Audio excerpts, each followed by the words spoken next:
mayoría de los entusiastas de la Segunda Guerra Mundial están muy familiarizados con la batalla de Villers-Bocage, en Normandía, en Francia, donde el SS Obersturmführer Michael Wittmann causó estragos en una columna blindada británica, destruyendo hasta 14 tanques, 2 cañones antitanque y 15 vehículos blindados y de transporte en 1944. Wittmann fue así ascendido a SS-Hauptsturmführer y recibió la Eichenlaub mit Schwertern zum Ritterkreuz des Sehnenkreuzes, o la Cruz de Caballero de la Cruz de Hierro con hojas de roble y espadas. 3 años antes de las hazañas de Wittmann, tuvo lugar otra acción extraordinaria en las afueras de Leningrado. Muy cerca de Gatchina, al sur de Leningrado, en la granja estatal de Voiskovitsa, avanzaban los Panzer. El mando soviético estaba muy preocupado y tiró de todo lo que tenía en las reservas. Kirovsky Zavod, o la fábrica Kirov, era una de las 2 plantas en la Unión Soviética responsables de producir el tanque pesado KV-1 y estaba muy, pero que muy cerca del frente. Por suerte para los soviéticos también había disponible un comandante experimentado, y eso era mucho más difícil que encontrar la maquinaria pesada en esos días del verano de 1941. Zinovy Grigorievich Kolobanov había luchado en la guerra de invierno contra Finlandia y había sobrevivido a 3 tanques en llamas en 3 intentos fallidos de romper las líneas finlandesas en Viipuri o Viipur. Según el periodista de la Estrella Roja, Arkady Fyodorovich Pinchuk, Kolobanov recibió el título de héroe de la Unión Soviética por romper la línea Mannerheim, pero esto no está confirmado. A principios de marzo del 40 recibió esta misma estrella de oro y la Orden de Lenin, y fue ascendido al grado de capitán. Pero su tripulación confraternizó con el enemigo finlandés y Kolobanov fue despojado tanto de su grado como de sus medallas tras el final de la Guerra de Invierno. Ahora ya con el rango de Starship Lieutenant o teniente mayor, fue transferido de la reserva al primer regimiento de tanques de la primera división de tanques en Leningrado. El comandante de la división de tanques pesada era el general mayor o general de división de las fuerzas acorazadas, Viktor Ilich Baranov, quien escribió en sus memorias el 8 de agosto esta cita. Después de continuas batallas cerca de Pskov, Kingisepp y Luga, la división se acercó a la ciudad de Krasnogvardetsk, ahora Gatchina, un importante cruce ferroviario y de carreteras en las afueras de Leningrado. La situación era sumamente desfavorable para nosotros. Las unidades que defendían la línea del río Luga quedaron aisladas de las fuerzas principales. Otras se retiraron a Leningrado en intensos combates. Las reservas enviadas desde la retaguardia aún no habían llegado. Los nazis avanzaron en enormes formaciones de panzers, tratando de aplastar a nuestras tropas y de capturar Krasnogvardetsk sobre la marcha. Usamos así emboscadas de tanques pesados, contando con la potencia del Kliment Voroshilov. Y cierro cita. Y esta es exactamente la situación al comienzo de nuestra historia. La compañía de Kolobanov estaba compuesta por 5 tanques KV-1 pesados. Kolobanov envió 2 tanques a la carretera de Luga y otros 2 a la carretera de Kingisepp. Él se colocó en la T frente a la carretera hacia el suroeste. Ese camino era angosto y tenía terreno pantanoso y embarrado a los lados, por lo que era la única forma de acercarse a Gatchina desde el suroeste. Todos los tanques KV fueron enterrados en trincheras con solo las torretas visibles en caponeras de tierra hechas a medida y para la ocasión. Las propias torretas también estaban camufladas. En la tarde del día siguiente, o sea del 20 de agosto, el teniente Evdokimenko y el alférez Dektiar fueron los primeros en encontrarse con una columna de tanques alemanes en la carretera de Luga, destruyendo hasta 5 tanques enemigos y 3 vehículos blindados de transporte de personal. El reconocimiento aéreo no reveló las posiciones soviéticas a los alemanes, por lo que tuvieron que enviar un escuadrón de reconocimiento de motocicletas. Kolobanov los dejó pasar sin revelar así su posición. Finalmente, la principal columna panzer alemana apareció justo enfrente de la posición de Kolobanov. Hasta 22 Skoda Panzerkampfwagen 35T checos marchaban por la misma estrecha carretera directamente hacia él. Cuando el Panzerleader alcanzó un hito preparado en el camino, Kolobanov dio la orden. Primer hito. En la cabeza. Tiro directo debajo de la cruz. Perforante.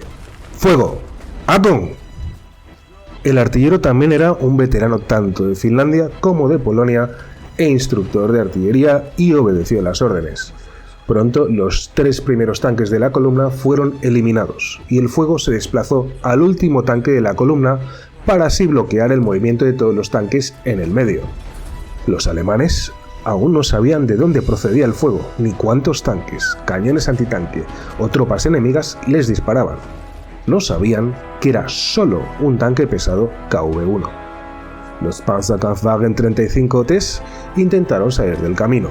Chocaron entre sí, se detuvieron a un lado del talud y cayeron en un pantano donde, habiendo perdido por completo su movilidad, eran ahora presas fáciles para la experimentada tripulación del tanque de Kolobánov. La carnicería continuó, ya que los Panzer quedaron fuera del combate y algunos se quemaron cuando los disparos de Kolobánov alcanzaron su rejilla de munición. Pero finalmente localizaron el KV-1 y comenzaron a disparar furiosamente contra él. Pero bueno, el cañón de 37 mm no podía hacer nada contra el blindaje de la torreta del KV-1 de 75 mm y 15 grados de inclinación. Después de solo una hora de combate, Kolobánov había usado todos sus 98 proyectiles perforantes y había eliminado a los 22 Panzer 35Ts de la columna. En cuanto al fuego alemán, pues bueno, 114 proyectiles alcanzaron la torreta de Kolobánov, pero ninguno logró perforarla. Después de esta batalla, Kolobánov cambió de ubicación, pero fue descubierto por unos Panzerkampfwagen 4. Estos Panzer tenían un mejor cañón de calibre similar de 75 mm contra el cañón de 76 mm del KV, pero el cañón del Panzer era muy corto y sus proyectiles tenían muy poca penetración, por lo que después de un intercambio de disparos a larga distancia, no hubo un resultado significativo para soviéticos o alemanes. Eso sí, la mira óptica de Kolobánov fue destruida y la torreta se atascó. Kolobánov tuvo así que abandonar su posición atrincherada y mover las orugas de su tanque para apuntar a los Panzers. Veremos una maniobra similar nuevamente por parte del alemán Michael Wittmann más tarde en la guerra en el frente oriental al mando de un cañón de asalto Sturmgeschütz. Pero volvamos a Gatchina. Al final del día, Kolobánov había destruido 22 tanques de un total de 43 Panzers eliminados por su compañía de 5 tanques pesados KV-1. Las estimaciones más altas de impactos en el tanque de Kolobánov hablan de hasta 156 impactos alemanes. Kolobánov dijo años después de la batalla lo siguiente, y cito: "Lamento no poder describir la pelea con más precisión. Después de todo, el comandante está mirando a través de la mira óptica. Todo lo demás era un continuo sonido de explosiones y los gritos de mi tripulación: ¡Hurra! ¡Está en llamas!.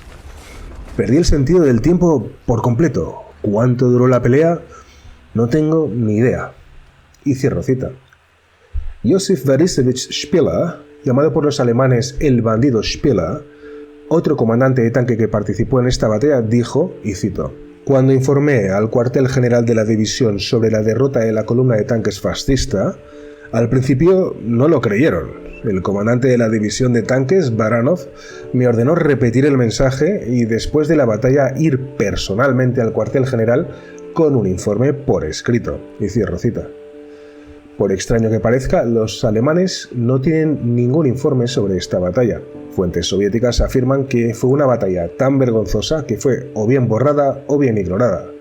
Esas mismas fuentes afirman que hubo un cambio de comandantes en la 6ª División Panzer, del Generalleutnant Franz Landgraf al Oberst Erhard Gauss. Fuentes alemanas muestran que, de hecho, Gauss tomó el mando de la 6ª División Panzer, pero más tarde, al final de 1941, y porque Landgraf estaba enfermo. Más tarde, en mayo de 1942, Landgraf asumió el mando de la 155ª División de Panzer de Reserva en Francia, por lo que podemos suponer que con seguridad no había sido castigado en Francia, sino que estaba realmente enfermo y recuperado para el servicio. Sea como fuere, 14 tanques del batallón de Panzer 65 constan como pérdidas irrecuperables en el periodo del 23 de agosto al 4 de septiembre de 1941.